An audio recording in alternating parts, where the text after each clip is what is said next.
There's a lot of opinions about Secretary Don Rumsfeld, but Don Rumsfeld rules are kind of an aggregate of observations that he's made and experienced over his career. And there's a ton of them. And those of us that have had the opportunity to work directly for him probably all have a copy in our archive somewhere.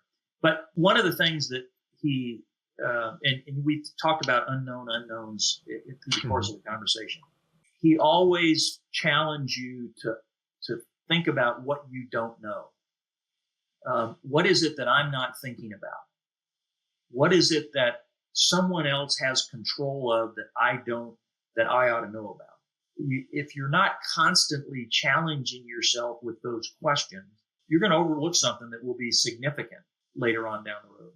The other thing that Rumsfeld left with me that I really think is valuable is we'd go in and give him a briefing on our plan, and during the build up for Afghanistan and then Iraq, we spent many hours giving him briefings on our plans, and he would spend a short period of time telling us that was either right or wrong.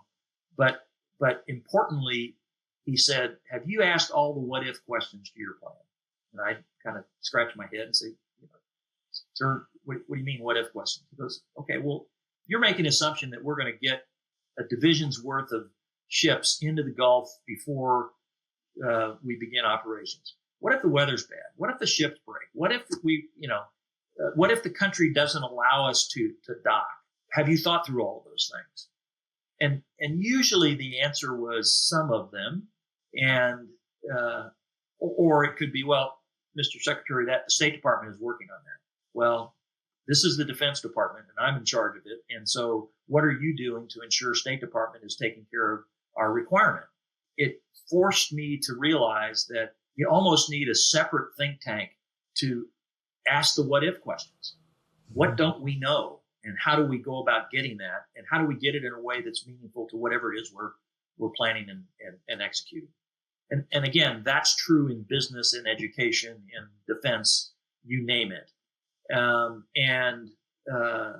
think that understanding the thousands of possible inputs to the decision you're about to make, you won't get them all right, but at least you've thought through a what if or 2 or 5 or 10 to make sure that when you present this or you start down a pathway, you're not going to get surprised by the most obvious what ifs and you hadn't thought about them. And so for me, those were really helpful words that I'd learned with some scar tissue as I briefed the Secretary on many occasions.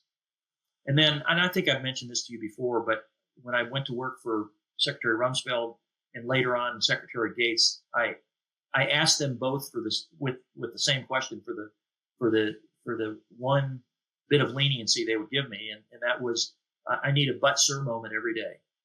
And to me, that was at the end of the day, your boss, your leader, whomever's in charge of making these major decisions.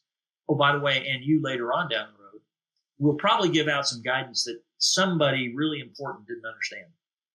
And so I needed the ability to walk in at the end of the day to the secretary and say, "Mr. Secretary, I've got one but sir for you, or 2 or 3.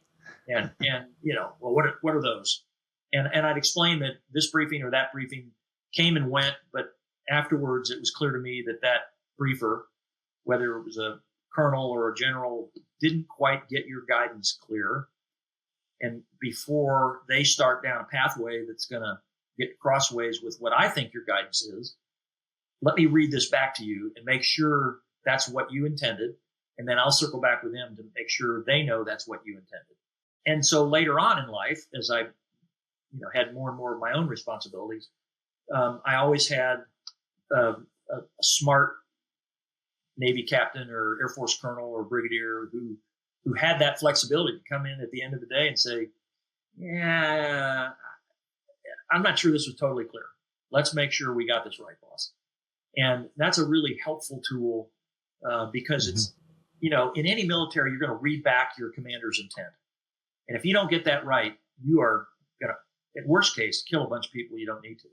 And in best case, you're going to waste some resources that you probably didn't need to either.